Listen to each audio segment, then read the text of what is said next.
जय श्री कृष्णा। राधे राधे। आप सभी भक्तों का आपके अपने YouTube चैनल श्री कृष्ण दीवानी में हार्दिक स्वागत है। आज हम सुन रहे हैं मार्गशीर्ष मास महात्म्य अध्याय 7 की कथा। सर्वप्रथम भगवान का स्मरण करते हुए सभी बोलिए ओम नमो भगवते वासुदेवाय। श्री राधा कृष्णाभ्याम नमो नमः। ब्रह्मा जी श्री विष्णु भगवान से बोले, हे अच्युत, घंटा नाद करने का और चंदन के महत्व का क्या फल मिलता है? हे स्वामिन, वह सब आप कृपा करके बताइए। यह सुनकर श्री भगवान ब्रह्मा जी से बोले कि हे देवेश, जो भक्त मेरे स्नान और पूजन कर्म के समय मेरे सामने घंटा नाद करता है, उसके पुण्य फल को अब तुम सुनो। वह भक्त पुरुष हजारों कोटि वर्ष पर्यंत और असंख्य कोटि वर्ष पर्यंत अप्सरागण से सेवित होकर मेरे लोक में वास करता है, क्योंकि घंटा समस्त वादमयी और समस्त देवतामयी है। क्योंकि घंटा में समस्त वाद और देवता कहे गए हैं, इसीलिए सब प्रकार से घंटानाद करावे। समस्त वादमयी घंटा मेरे को सर्वदा प्रिय है। इसके वादन से 100 कोटि यज्ञ के पुण्य को पाता है मनुष्य। हमेशा घंटानाद को करे, विशेष रूप से मेरे पूजन के समय तो अवश्य करे। हे पुत्रक, मेरी और शंखनाद के समय घंटानाद से मैं हमेशा प्रसन्न रहता हूँ। मृदंग और शंखनाद के साथ समस्त वादों से पर्णव यानी कि ओमकार ध्वनि को करता हुआ भक्त मनुष्य मेरा पूजन करता है, तो हे देवेश, इस प्रकार का पूजन मनुष्यों को निरंतर मोक्ष को देने वाला होता है। हे पुत्रक, जिस स्थान पर मेरे सामने नाद से युक्त और जहाँ वैष्णवों से पूजित होकर घंटा स्थिर रहता है, वहां पर मैं सदा निवास करता हूँ। जो मेरे सामने गरुड़ के चिन्ह से युक्त अथवा सुदर्शन चक्र के चिन्ह से युक्त घंटा को स्थापित करता है, उसके पाप को मैं हर लेता हूँ। जो मेरे पूजन के समय घंटानाद को करता है, अर्थात घंटा बजाता है, उसके 100 जन्म के संचित पाप भी नष्ट हो जाते हैं। हे ब्रह्मा, मेरे शयन के समय व पूजन के समय भक्ति भाव से मनुष्य घंटानाद को करे तो उसको कोटि गुना अधिक फल मिलता है। जो गरुड़ के ऊपर स्थिर शंख, चक्र, गदा और पद्म से तथा लक्ष्मी युक्त मुझ देवेश की पूजा करते हैं, वे लोग तीर्थ, देवता दर्शन, यज्ञ, व्रत, दान और उपवास तथा तीर्थ आदि करने का फल केवल पूजन करने से ही सब कुछ मिल जाता है। जो लोग कलयुग में गरुड़ के ऊपर मेरी नारायण की मूर्ति को स्थापित करेंगे, वे भक्त लोग कोटि कल्प वर्ष पर्यंत वास के लिए मेरे परम पद को जाएंगे। हे ब्रह्मा, जो मेरे निवास में गरुड़ से युक्त घंटे को स्थापित करेंगे, वहां पर सहस्र कोटि तीर्थ और तीर्थावास करेंगे। जो मनुष्य एकादशी को तथा रात्रि में मेरी वासना से युक्त होकर गरुड़ के ऊपर स्थित करके मुझे मेरी पूजा करता है, वह धन्य है। यदि वह मेरे समक्ष गान तथा नृत्य करता है, तो नरक से अपने पितरों को वह तार देता है। हे सुत, तुम सुनो, मैं फिर घंटा के महात्म्य को तुमसे कहूंगा। हे पुत्रक, जो घंटा मेरे सामने मेरे नाम से अंकित और वैष्णवों से पूजित होकर जहां रहता है, वहां पर मैं निवास करता हूँ। जो गरुड़ से युक्त घंटे को मेरे स्नान, पूजन, चंदन, विलेपन, धूप और दीप के समय बजाता है, तो वह भक्त 10,000 यज्ञ, अयूत गोदान और 100 चंद्रायण यानी कि असंख्य चंद्रायण व्रत के फल का भागी होता है। घंटानाद के साथ विधि रहित की हुई पूजा मनुष्यों की सफल होती है और मैं प्रसन्न होकर उसे अपना पद दे देता हूँ। हे ब्रह्मा, गरुड़ से चिन्हित तथा चक्र से चिन्हित घंटा कोटि जन्म के भय को नाश करता है। हे देवेश, गरुड़ के चिन्ह से चिन्हित घंटे को मैं प्रतिदिन प्रेम से देखकर प्रीति करता हूँ उससे। जिस प्रकार निर्धन लक्ष्मी को प्राप्त करके प्रसन्न हो जाता है, उसी प्रकार जो घंटा दंड के ऊपर सिर भाग में चक्र को अथवा मेरे प्रिय गरुड़ को स्थापित करता है, वह मनुष्य तीनों लोकों को स्थापित करता है। हे ब्रह्मा, जो अंत समय में जो भी मनुष्य मरण के समय में चक्र से चिन्हित घंटे के नाद को सुनता है, वह कोटि पाप से युक्त होने पर भी उसके पास यमदूत नहीं आते हैं। हे सुत, घंटानाद से समस्त दोष नष्ट हो जाते हैं। गरुड़ के अथवा चक्र के चिन्ह से चिन्हित रहने पर भी घंटा नाद से मैं भक्तों पर सदैव प्रसन्न होता हूँ। जिसके घर में गरुड़ के चिन्ह से चिन्हित घंटा नित्य रहता है, उसके घर में सर्पों का भय नहीं होता है, अग्नि तथा विद्युत का भय नहीं होता है। जिसके घर में मेरे सामने घंटा और शंख नहीं होता है, तो वह भक्त मेरा प्रिय कैसे हो सकता है? हे पुत्रक, अब मैं चंदन का महात्म्य तुमसे कहता हूँ, जिसको मेरे लिए अर्पण करने से मुझे अत्यंत प्रसन्नता होती है। इसमें कोई संशय नहीं है। हे ब्रह्मा, पुष्प, कपूर, अगर, कस्तूरी और जायफल से युक्त चंदन या फिर मुझको अत्यंत सुखदायी तुलसी काष्ठ के चंदन को जो भक्त मेरे लिए नित्य देता है, वह भक्त मनुष्य, वह मनुष्यों में श्रेष्ठ मनुष्य, कलयुग में भक्ति से महाविष्णु को तुलसी काष्ठ के चंदन को देकर अनंत युग पर्यंत स्वर्ग में जाकर वास करता है। जो तुलसी काष्ठ के चंदन को मेरे लिए देता है और मालती पुष्प से मेरा पूजन करता है, वह भक्त मनुष्य दोबारा माता के स्तन का दूध पीने वाला नहीं होता है, अर्थात वह पुनः जन्म का भागी नहीं होता। मैं तुलसी काष्ठ के चंदन को अर्पण करने से 100 जन्म के किए हुए समस्त पापों को नष्ट कर देता हूँ, क्योंकि समस्त देवताओं को तुलसी काष्ठ का चंदन प्रिय है और पितरों को तुलसी काष्ठ का चंदन विशेष प्रिय है, जैसे कि मुझे सर्वदा प्रिय है। तभी तक श्रीखंड चंदन श्रेष्ठ है जब तक कि काला अगरू श्रेष्ठ है। जब तक पुण्य तुलसी काष्ठ का चंदन मेरे लिए पूजा में अर्पित देखने में नहीं आता है, तभी तक कस्तूरी का सुगंध है और तभी तक कपूर के सुगंध है। जो लोग कलयुग में और मार्गशीर्ष मास में मेरे लिए तुलसी काष्ठ का चंदन देते हैं, वे लोग कृतार्थ हो जाते हैं। इसमें कोई संशय की बात नहीं। जो श्रेष्ठ मनुष्य भगत होकर कलयुग में मार्गशीर्ष मास के आने पर तुलसी काष्ठ के चंदन को नहीं देता है, वह मुझे अर्पण नहीं करता, वह मनुष्य भागवत नहीं है। जो मार्गशीर्ष मास में कुमकुम, अगर, श्रीखंड और चंदन से मेरे शरीर में लेपन करता है, वह वैष्णव भक्त मनुष्य कोटि कल्प वर्ष पर्यंत स्वर्ग में जाकर वास करता है। जो कपूर और अगर को मिलाकर चंदन से और विशेष रूप से मुझको सदा प्रिय कस्तूरी से मेरा लेपन करता है, जो मार्गशीर्ष मास में शंख में चंदन को रखकर उस शंख के चंदन से मेरा लेपन करता है, तो मैं उस मनुष्य को 100 वर्ष के लिए प्रीति करता हूँ।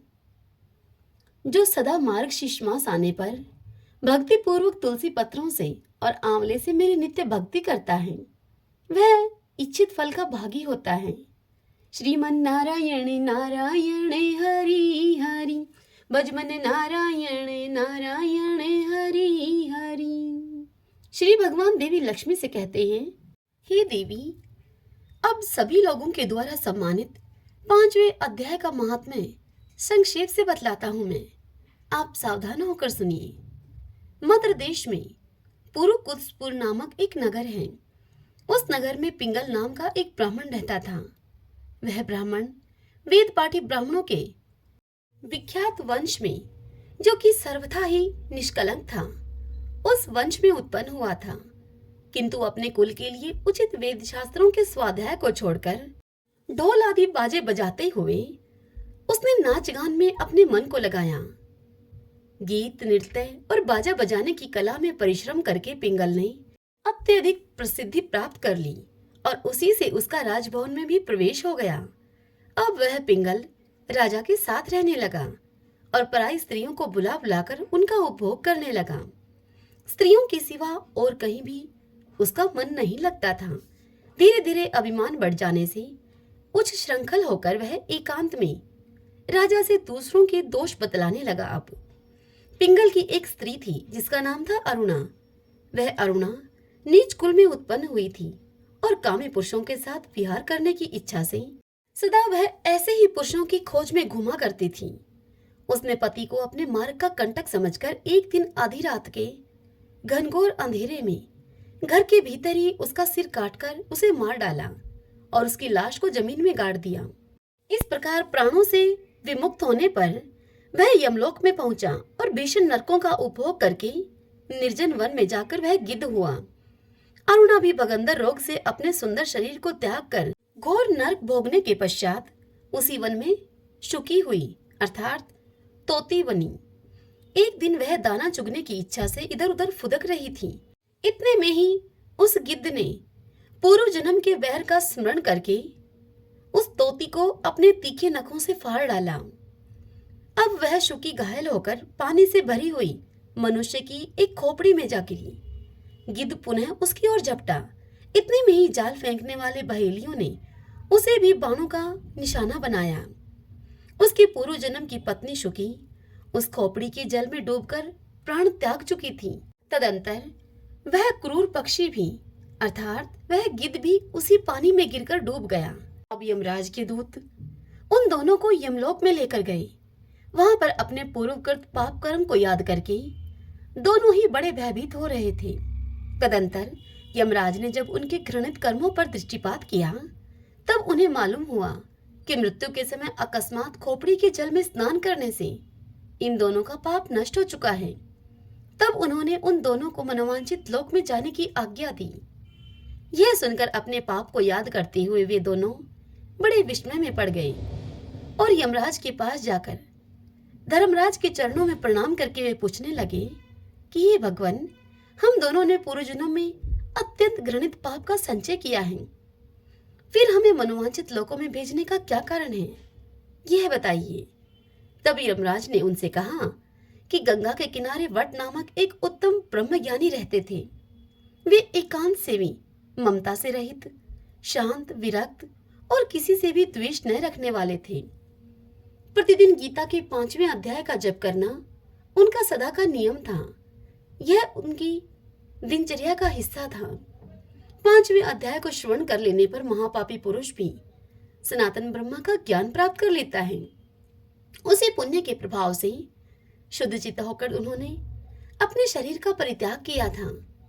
गीता के पाठ से जिनका शरीर निर्मल हो गया था, जो कि आत्मज्ञान प्राप्त कर चुके थे, उन्हीं महात्मा की खोपड़ी का जल पाकर तुम दोनों पवित्र हो गए हो। अतः अब तुम दोनों मनोवांछित लोकों को जाओ, क्योंकि गीता के 5वें अध्याय के महात्म्य से तुम दोनों शुद्ध हो गए हो।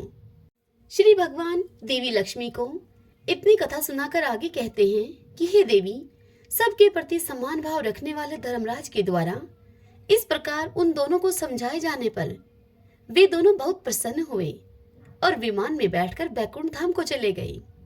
श्रीमन नारायण नारायण हरि हरि, भजमन नारायण नारायण हरि हरि। उद्धव जी भगवान के सखा भक्त थे।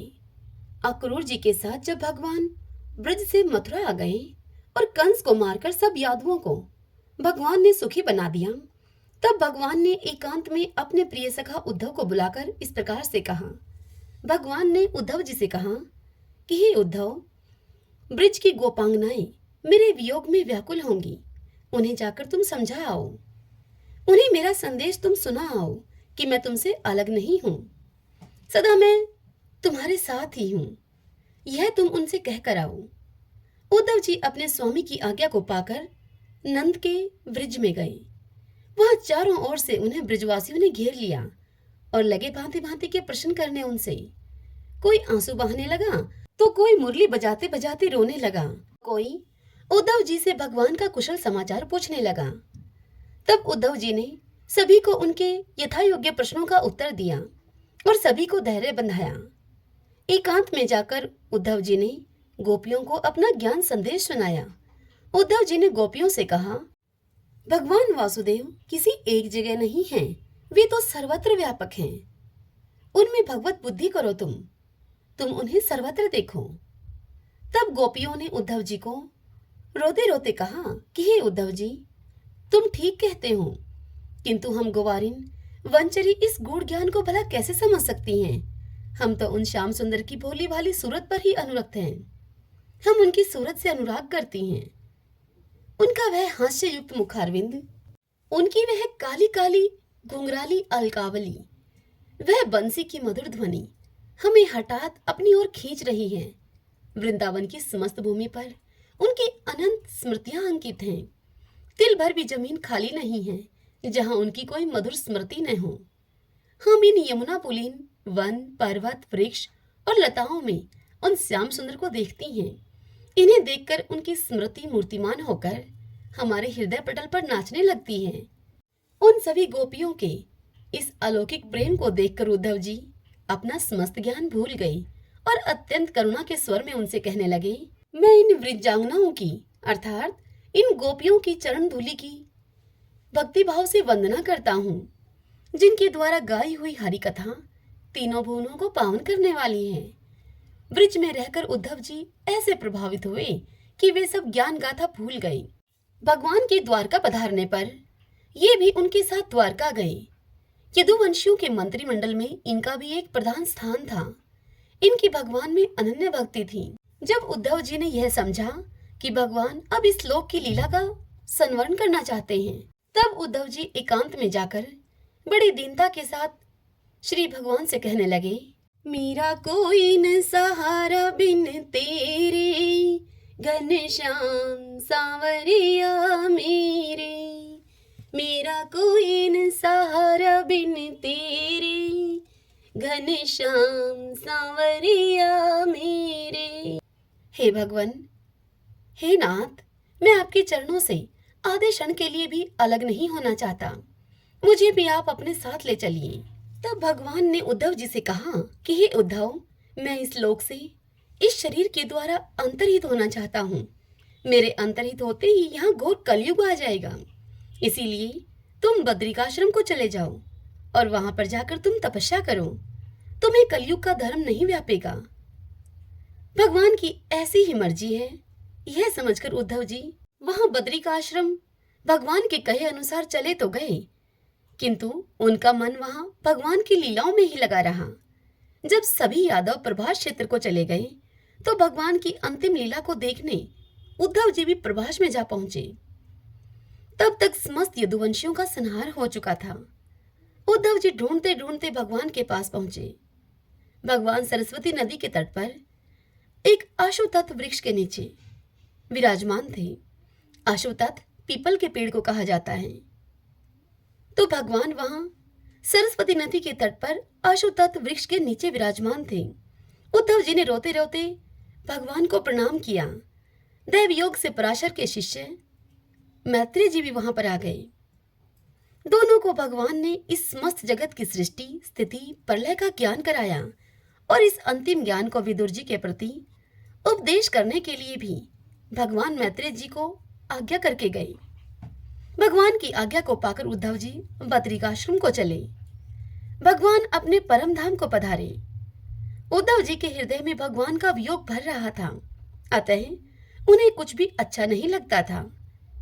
उद्धव जी खूब रोते थे, किंतु रोना भी किसी सुहृदय के सामने हो तो हृदय हल्का होता है। दैव योग से उद्धव जी को विदुर जी मिल गए। विदुर जी ने उद्धव जी से पूछा कि ये उद्धव जी, यदुवंश के सब लोग कुशलता पूर्वक से तो है ना? अब विदुर जी के मुख से यदुकुल का नाम सुनते ही उद्धव जी जोर जोर से रो पड़े और रोते रोते वह विदुर जी से बोले, कृष्ण रूपी सूर्य के अस्त होने पर, काल रूपी सर्प के ग्रसे जाने पर हे विदुर जी, हमारे कुल की अब कुशल क्या पूछते हो आप? यह पृथ्वी हतभाग्नि है और उनमें भी ये यदुवंशी सबसे अधिक भाग्यहीन है, जो दिन रात पास में रहने पर भी भगवान को पहचान नहीं सके। जैसे समुद्र में रहने वाले जीव चंद्रमा को नहीं पहचान सकते। इसके बाद उद्धव जी ने यदुवंश के क्षय की सभी बातें विदुर जी से कहीं। उद्धव जी परम भागवत थे, भगवान के अत्यधिक प्रेमी भगत थे। ये भगवान के अभिन्न विग्रह थे। इनके संबंध में भगवान ने स्पष्ट कहा है, मेरे इस लोक से चले जाने के बाद उद्धव मेरे ज्ञान की रक्षा करेंगे। उद्धव मुझसे गुणों में तनिक भी कम नहीं हैं, अतः वे ही सबको इसका उपदेश करेंगे। जिनके लिए भगवान ऐसा कहते हैं, उन उच्च कोटि के श्रेष्ठ भक्तों के भगवत प्रेम के संबंध में क्या कहा जा सकता है? श्रीमन नारायण नारायण हरि हरि, भजमन नारायण नारायण हरि हरि। प्राचीन समय में किसी नगर में एक वैश्य रहता था। वह वैश्य बहुत ही धनी था।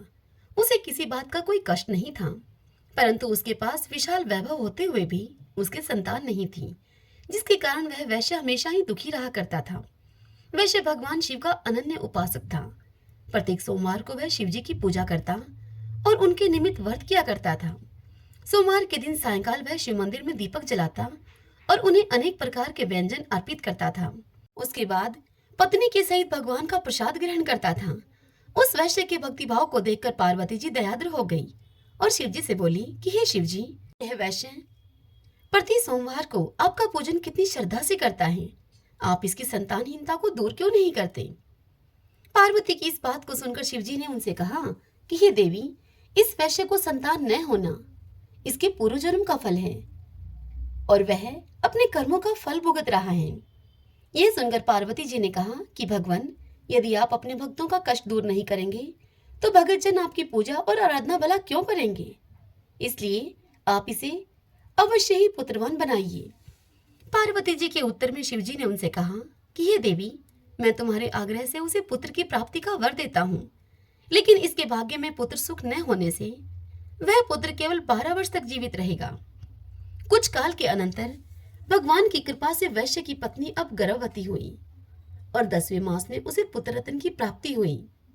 पुत्र उत्पन्न होने से वाणिक के घर में अत्यंत आनंद मनाया गया, परंतु फिर भी वह वाणिक निश्चिंत न हो सका, क्योंकि वह जानता था कि वह पुत्र केवल 12 वर्ष तक जीवित रहेगा। इस प्रकार आनंद मंगल में 11 वर्ष का समय बीत गया। एक दिन उसकी माता ने अपने पति से पुत्र के विवाह के लिए आग्रह किया। तब वाणिक ने अपनी पत्नी से कहा कि अभी इसकी विवाह की कोई चिंता नहीं है, अभी तो मैं इसे विद्याधन के लिए काशी जी भेजूंगा। अपनी पत्नी से ऐसा कहकर उस वाणिक ने लड़के के मामा को बुलाया और उसे अत्यधिक धन देकर उससे कहा कि तुम अपने इस भांजे को पढ़ाने के लिए काशी जी लेकर जाओ, परंतु एक बात का तुम ध्यान रखना कि मार्ग में ब्राह्मणों को भोजन और दक्षिणा देते हुए और यज्ञ करते हुए जाना। इस प्रकार घर से दोनों विदा होकर रास्ते में ब्राह्मणों को भोजन दक्षिणा देते हुए और यज्ञ करते हुए एक नगर में पहुंच गए। संयोग से उस नगर के राजा की कन्या का विवाह उसी दिन था। कन्या अत्यंत सुंदर और सुलक्षणा थी, किंतु जिस राजकुमार के साथ उस कन्या का विवाह होने वाला था वह एक आंख का काना था। वर के पिता को इस बात की बड़ी चिंता थी। जब उसने वाणी के उस सुंदर पुत्र को देखा तो उसने उसके मामा से कहा कि यदि आप अपने भांजे को कुछ समय के लिए मुझे दे देवें तो आपकी बड़ी कृपा होगी।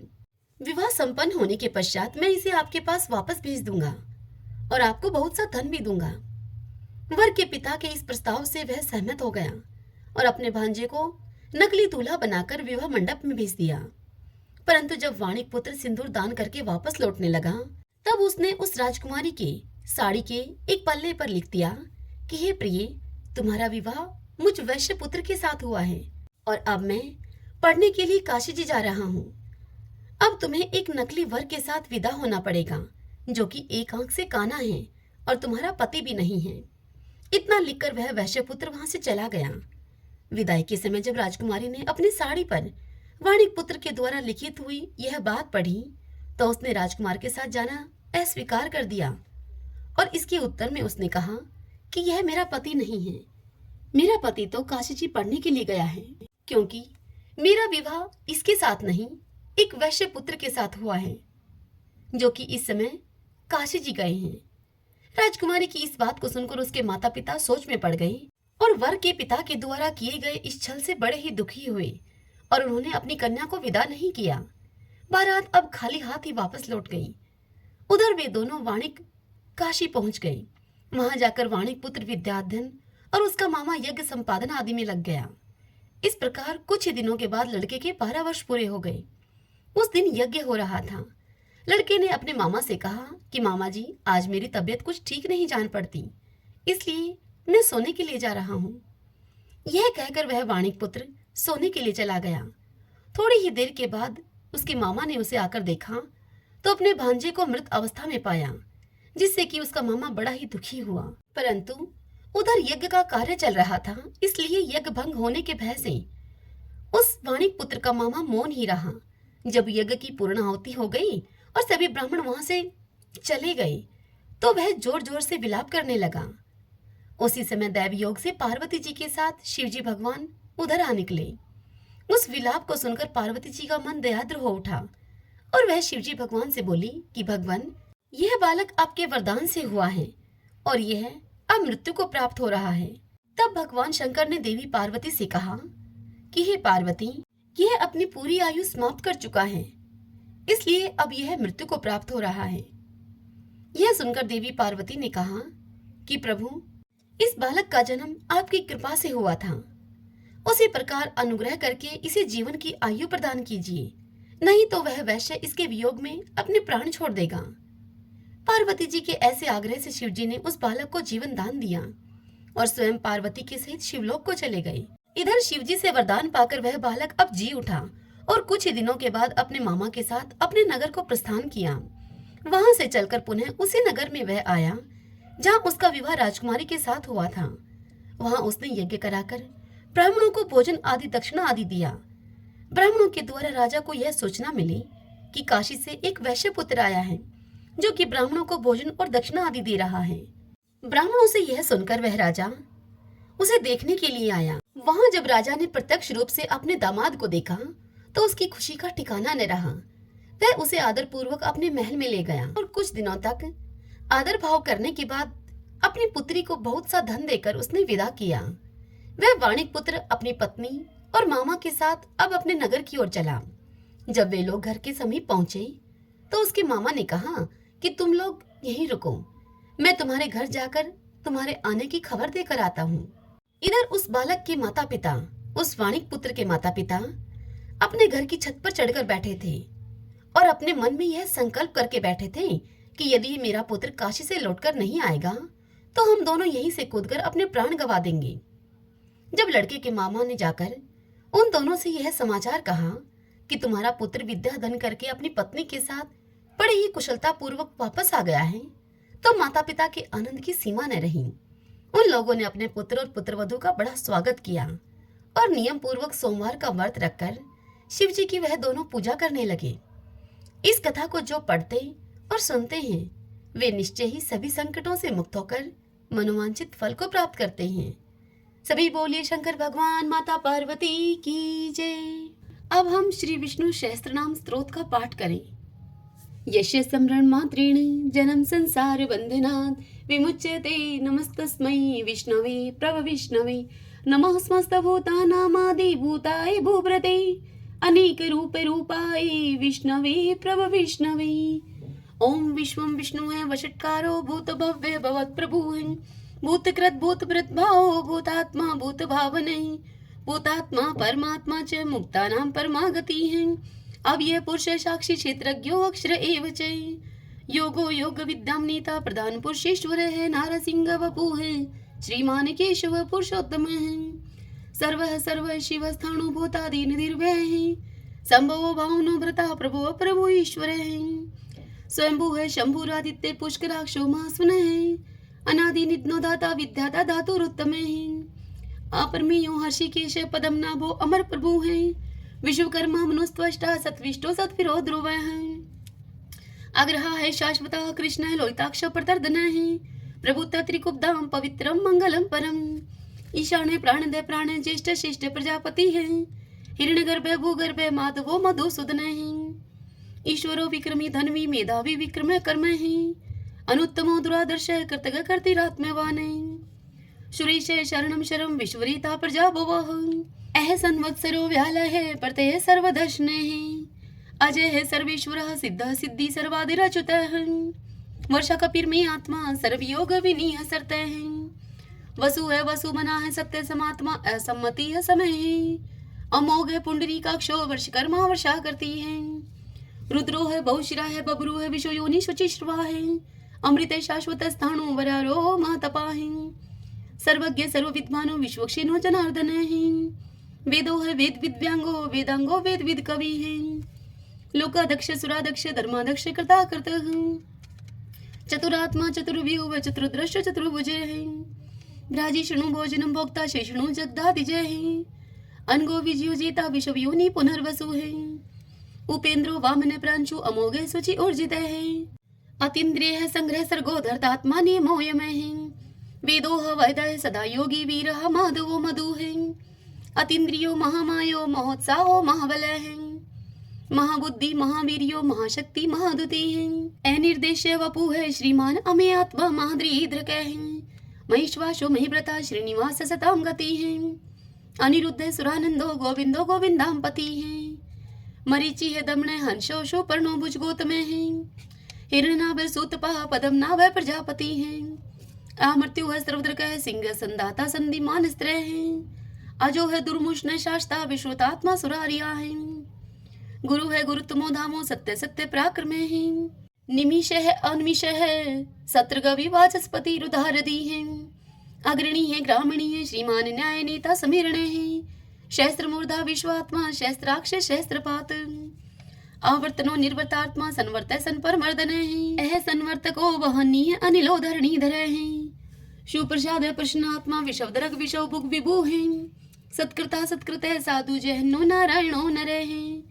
असंख्य अपरमे आत्मा विशिष्ट शिष्ट कर सूची है सिद्धार्थ है सिद्धि संकल्प है सिद्धि दय सिद्धि साधन है वर्षाई वर्ष भो विष्णु वर्ष परवा वर्षोदर है वर्धनो वर्धमान है विविक्त श्रुति सागर है सुबजो दुर्द्रो वाग्मी महेंद्रो वसुधो वसु है नीक रूप व्रत रूप है सिप विष्टि प्रकाश ने है औजस्ते जो दूती दर प्रकाशात्मा प्रताप ने है रिद्ध स्पष्ट अक्षरो मंत्र चंद्राशो भास्कर धोती है अमृतम शुद्ध भानु शशबिंदु सुरेश्वर है औषधम जगते से तू सत्य धर्म पराक्रम है भूत भव्य भवननाथ है पवने पावनो अनले है काम काम कृतकांत है काम प्रदय प्रभु है युगाधिकृत युगावर्तो नेकमायो महाशने है अदृश्य अव्यक्त रूप शस्त्रजित अनंत जित है इष्टो अवशिष्ट शिष्टेष्ट शिखंडी नवशो वर्षे है क्रोध क्रोध कृत करता विश्व बाहु महीधर है अच्युत प्रतित प्राण है प्राण दो वासवानुज है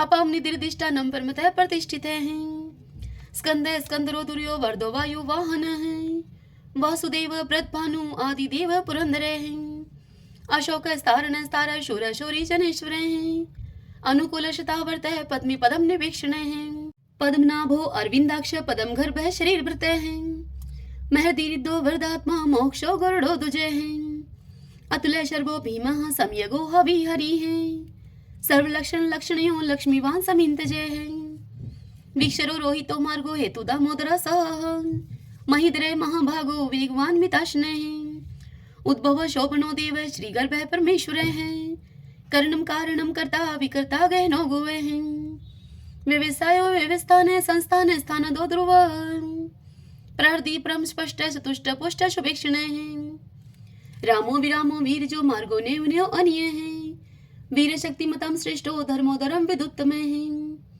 वैकुंठ पुरुष प्राणे प्राणदय प्रणवय प्रथु है हिरण्यगर्भ शत्रुघ्नो व्याप्तो वायुर्दोक्ष है ऋतु है सुदर्शन काल परमेष्टि परिग्रह है उग्र संवत्सरो दक्षो विश्रमो विषव दक्षिण है विस्तार स्थावर स्थाणु परमाणम बीजम व्ययम अर्थो अनर्थो महाकोशो महाभोगो महाधने है अनिर्विणय सत्विष्ट है अभू है धर्म यूपो महामख है नक्षत्र नेमी नक्षत्री शमय शामय शमी हन है यज्ञ इज्य महेजय चे कर्तुस्त्रम स्ताम गति है सर्वदर्शी विमुक्तात्मा सर्वज्ञो ज्ञानम उत्तमम सुवर्त सुमुख सूक्ष्म सुघोष सुखद सुहर्त है मनोहरो जीत क्रोधो वीरबाहु विधारण है स्वप्न सर्वशो व्यापी नेकात्मा नेक क्रम कृत वत्सरो वत्सलो वत्सी रतन गर्भ धनेश्वर है धर्म गोप धर्म कृत धर्मी शत अशत शर्म अक्षरम अविज्ञाता शस्त्रांशु विधाता कृत लक्षण है गपस्ती ने मी सत्वस्त सिंहो भूत महेश्वर है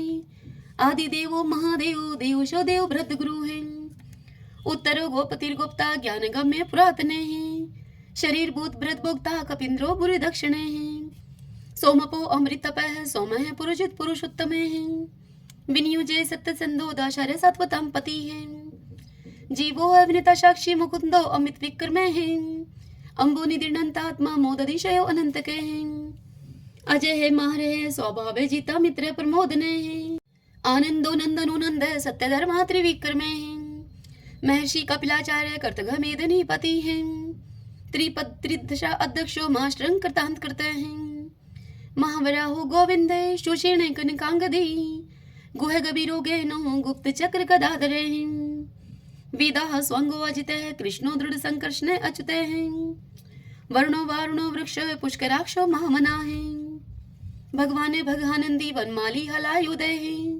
आदित्यो ज्योतिरादित्य शैषणो गतिस्तमः शुधन्वा खंड परशु है दारुणो द्रविण प्रदय द्विस्पर्क सर्वदृग व्यासो वाचस्पतिर्यो निजय त्रिशामा श्याम गय श्याम निर्वाणम भेषजम मिष्कय संन्यास कृत्सम शांतये निष्ठा शांति प्रायणम शुभांगम शांति दय सत्रष्टा कुमुदय कुवलेशयः गोहति गोपतिर्गुप्ता वृषभाक्षो वर्षप्रिय एनिवर्ति निर्वर्तात्मा संक्षिप्ता श्रीमकर शिव श्रीवत्स्वक्षा श्रीवाशय श्रीपति है श्रीमतांबर श्रीदय श्रीश श्रीनिवास श्रीनिधि श्री विभावने श्रीद्रह श्रीक्रह श्रेय श्रीमान लोकत्रयाश्रय स्वक्षय स्वंगस्तानंदो नंदिर ज्योतिर्गणेश्वर विजितात्मा विधेयात्मा सत्कीर्ति छिन संशय उदृण सर्वत चक्षु अनीश शाश्वत अस्त्र भूषयो भूषणो भूत विशोक शोक नाशने अर्चिस्मान अर्चित कुंभ विशुद्धात्मा विशोधने अनिरुद्धो अप्रतिरथ प्रद्युम्नो अमित विक्रमे कालने मीनिहा वीर शौरी शूर जनेश्वर त्रिलोकात्मा त्रिलोकेश केशव केशिहारी कामदेव कामपाल कामिकांत कृतागमे अनिर्देश बपु विष्णु वीरो अनंतो धनंजय ब्राह्मण्यो ब्रह्माकृत ब्रह्मा ब्रह्म ब्रह्मा विवर्धने ब्रह्माविद ब्राह्मणो ब्रह्मी ब्रह्माज्ञो ब्राह्मण प्रिय महाकर्मो महाकर्मा महातेजा महोरगे महाक्रतु महायुज्वा महायगो महावीर सत्वय स्तव प्रिय स्तोत्रम स्तुतारण प्रिय पूर्ण पुरिता पुण्य पुण्य कीर्ति अनामय मनोजव तीरथ करो वसुरेता वसुप्रदय वसुप्रदो वासुदेवो वसु है वसु मनाहावी सदगति है सत्कृति है सत्ता सद्भूति सत्य प्रायणे सूरसेनो यदुश्रेष्ठ सन्निवास है स्वया मुने भूतावासो वासुदेव सर्वासु निलयो अनिलय दृपः दृप्तो दृप्तो दुर्दुरोता पराजित विश्वमूर्ति महामूर्ति दीप्तमूर्ति अमूर्तिमाने अनेक मूर्ति अव्यक्त है शतमूर्ति शतानने एकोनेक स्वः किमित तत्पद अनुत्तमम् लोकबंधु लोकनाथो माधवो भक्त वत्सल सुवर्ण वर्णो हेमांगो व्रांग चंदनांगदी वीरहा विश्व शून्यो गर्ताशी अचल चले एमानी मान दो मानो लोक स्वामी त्रिलोक द्रक सुमेधा मेध जो धन्य सत्य मेधा धराधर तेजो वृषो दुतिधर सर्वशस्त्र प्रथाम्बर प्रग्रो निग्रो व्यग्रो नेक श्रृंगो गदा गर्जय चतुर्मूर्ति चतुर्बाहु चतुर्व्यूह चतुर्गति चतुर आत्मा चतुर्भाव चतुर्वेद विद एकपात समावर्तो अनिर्वर्तात्मा दुर्जो दुर्ति कर्म दुर्लभो दुर्गमो दुर्गो दुरावासो दुरारिया शुभांगो लोक सारंग सुतंतु सुतंतु वर्धने इंद्रकर्मा महाकर्मा कृतकर्मा कृतागमे उद्भवो सुंदरो सुंदो रत्ननाभ सुलोचने अर्को वाशन श्रृंगी जयंत सर विजयी स्वर्ण बिंदु अक्षोभय सर्वागी सुरेश्वर महाहदो महागतो महाभूतो महानिधि कुंद कुंदर कुंद पर्जने पावनो अनिल अमृताशो अमृतोपुह सर्वज्ञ सर्वतो मुखे शूलुभ शुवर्त सिद्ध शत्रुज शत्रुतापने ने क्रोध उदम्बरो अशुत चाणुरांत निशूदने शस्त्रार्ची सप्तजीव सप्तदा सप्तवाहने अमूर्ति अनग अचिंत्यो भयकरद भय नाशने अणुः व्रतः कृश स्थूल गुणवृत निर्गुणे महाने ऐद्रत सवद्रत श्वासय प्रागवंशो वंशवर्धने भारव्रत कथिते योगी योगीश सर्व कामदय आश्रम शर्मण श्याम सुपर्णो वायु वाहन धनुर्धरो धनुर्वेदो दंडो दमिता दमय अपराजित सर्वशहो नियंता नियमो अयमय सतोवान सात्विक सत्य सत्य धर्म प्रायण अभिप्राय प्रियारो अर्ह प्रियकृत प्रतिवर्धन विहाय सगति ज्योति है सुरुचि उद्भुग विभु है रवि विरोचन सूर्य है सविता रवि लोचन अनंत हूत भूत भोक्ता सुख दो नेक जो अग्रज अनिवृण सदामर्षि लोकधिष्ठानम अद्भुत सनात सनातन तमय कपिल कपिर पे स्वस्ति स्वस्ति कृत स्वस्ति स्वस्ति भुक स्वस्ति दक्षिण एरुद्र कुंडली चक्री विक्रम उचित शासन शब्दातिगय शब्दशः शिशिर शर्वरी करः अक्रूर पेशलो दक्षो दक्षिण शमिनां वरः विदुत्मा विद्भय पुण्य शर्वण कीर्तनः उत्तारणो दुष्कृतिः पुनोदश पन्नाशनः वीरः रक्षण संतो जीवन प्रिय वस्तितः अनंत रूप अनंत श्री जीत वन्यो व्यापयः चतुरस्रो गभीरात्मा विदिशो व्याधीशो दिशः अनादिर पूर्व लक्ष्मी सुवीरो रुचिरांगदः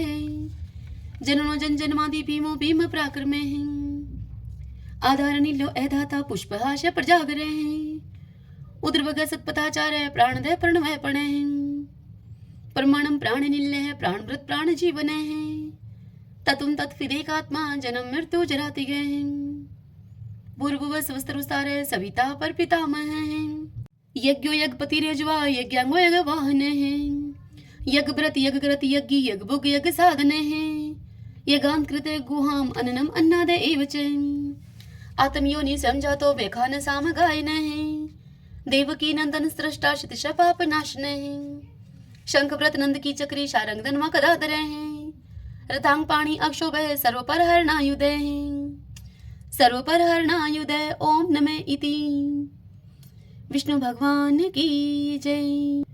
ओम नमो भगवते वासुदेवाय। आइए भक्तजनों, अब हम श्री कृष्ण चालीसा और भगवान श्री कृष्ण की आरती करेंगे। तदंतर भगवान के नाम का संकीर्तन करते हुए इस कथा का समापन करेंगे। बंशी शोभित कर मधुर नील जलद तन श्याम अरुण अधर जनु बिंब फल नैन कमल अभिराम पूर्ण इंद्र अरविंद मुख पीतांबर शुभ साज जय मन मोहन मदन छवि कृष्ण चंद्र महाराज जय यदुनंदन जय जगवंदन जय वसुदेव देव की नंदन जय यशोदा सुत नंद दुलारे जय प्रभु भक्तन के दृगतारे जय नटनागर नाथ नथैया कृष्ण कन्हैया धेनु चरैया पुनि नख पर प्रभु गिरिवर धारो आओ दीनन कष्ट निवारो बंसी मधुर अधर धर टेरी होवे पूर्ण विनय यह मेरी आओ हरि पुनि माखन चाखो आओ लाज भगत की राखो गोल कपोल चिबुक अरुणारे मृदु मुस्कान मोहिनी डारे रंजित राजीव नयन विशाला मोर मुकुट वजयंती माला कुंडल श्रवण पीत पट आछे कटिकिं कणिका छन काछे नील जलज सुंदर तनु सोहई छवि लखी सुर नर मुनि मोहई मस्तक तिलक अलक घुंघराले आओ कृष्ण बांसुरी वाले करी पय पान पुतन ही तारयो अका बका कागा सुर मारयो मधुवन जलत अग्नि जब ज्वाला भय शीतल लखत ही नंद लाला सुरपति जब ब्रज चढ़यो रिसाई मूसर धार वारी वृषाई लगत लगत ब्रज चहन बहायो गोवर्धन नख धारी पचायो लखी यशोदा मन भ्रम अधिकाई मुख में जोधन भुवन दिखाई दुष्ट कंस अति उधम बचायो कोटि कमल जब फूल मंगायो नाथी काल यही तब तुम लीने चरण चिन्ह दे निर्भय कीने करी गोपिन संग रास विलासा सबकी पूर्ण करी अभिलाषा केतक महा असुर सहारियो कंस ही केश पकड़ दई मारियो मातु पिता की बंदी छुड़ाई उग्र सेन कह राज दिलाई मही से मृतक छो सुत लायो मातु देव की शोक मिटायो वो मासुर मुर दैत्य सहारी लाए शट दस कुमारी दे भी मही तुण चीर सहारा जरा सिंधु राक्षस कह मारा असुर बकासुर आदिक मारयो भक्तन के तब कष्ट निवारियो दीन सुदामा के दुख टारयो तंदुल तीन मुट्ठी मुख डारयो प्रेम के साग विदुर घर मांगे दुर्योधन के मेवा त्यागे लखी प्रेम की महिमा भारी ऐसे श्याम दीन हितकारी मारत के पारथ रथ हाके लिए चक्र कर नहीं बल थाके निज गीता के ज्ञान सुनाए भक्त हृदय सुधा बरसाई। मीरा थी ऐसी मत वाली, विष पी गई बजा करके ताली। राणा भेजा सांप पिटारी, शालीग्राम बने बनवारी। निज माया तुम विधि ही दिखायो, उरते संशय शकल मिटायो। तब शत निंदा करी तत्काला, जीवन मुक्त भयो शिशुपाला। जब ही द्रौपदी टेर लगाई, दीनानाथ लाज अब जाई। तुरत ही बसन बने नंदलाला, बड़े चीर भय अरि मुँह काला। अस अनाथ के नाथ कन्हैया, डूबत भवर बचावत नैया। सुंदर दास आस उरधारी, दया दृष्टि कीजे बनवारी। नाथ सकल मम कुमति निवारो, क्षमहु वेगी अपराध हमारो। खोलो पट अब दर्शन दीजिए, बोलो कृष्ण कन्हैया की जय। बोलो कृष्ण कन्हैया की जय। यह चालीसा कृष्ण का पाठ करे उरधारी, अष्ट सिद्धि नवनिधि फल लह पदार्थ चारी। लह पदार्थ चारी। ओम श्री कृष्णाय नमो नमः। आइए अब हम श्री कृष्ण भगवान की आरती करते हैं। आरती युगल किशोर की जय, राधे तन मन धन निछावर की जय। रवि शशि कोटि बदन की शोभा, ताहि निरख मेरो मन लोभा। गोर श्याम मुख निरखत राजै, प्रभु को रूप नैन भर पीजे। कंचन थार कपूर की बाती, हरियाए निर्मल भई छाती। फूलन की सीज फूलन की माला, रत्न सिंहासन बैठे नंद लाला। मोर मुकुट मुरली कर सोही, नटवर वेश देख मन मोही। ओढ़ो नील पीत पट सारी, कुंज बिहारी गिरवरधारी। श्री पुरुषोत्तम गिरवरधारी, आरती करत सकल ब्रज नारी। नंद नंदन वृषभानु किशोरी, परमानंद स्वामी अविचल जोरी। सभी बोलिए श्री कृष्ण भगवान की जय। तो आइए भगवान के इन नामों को 5 बार बोलते हुए संकीर्तन करते हैं। श्री कृष्ण गोविंद हरि मुरारी, हे नाथ नारायण वासुदेव। श्री कृष्ण गोविंद हरि मुरारी, हे नाथ नारायण वासुदेव। श्री कृष्ण गोविंद हरि मुरारी, हे नाथ नारायण वासुदेव। श्री कृष्ण गोविंद हरि मुरारी, हे नाथ नारायण वासुदेव। श्री कृष्ण गोविंद हरि मुरारी, हे नाथ नारायण वासुदेव। सभी बोलिए विष्णु भगवान की जय। श्री राधा कृष्णाभ्याम नमो नमः। भक्तजनों, आज की यह कथा आपको कैसी लगी? यदि आपको यह कथा उपयोगी लगी हो तो इस वीडियो को आप लाइक करें और कमेंट बॉक्स में जय श्री कृष्णा लिखिए। और यदि आप हमारे चैनल पर पहली बार आए हैं तो आप हमारे इस चैनल श्री कृष्ण दीवानी को सब्सक्राइब कर लीजिए।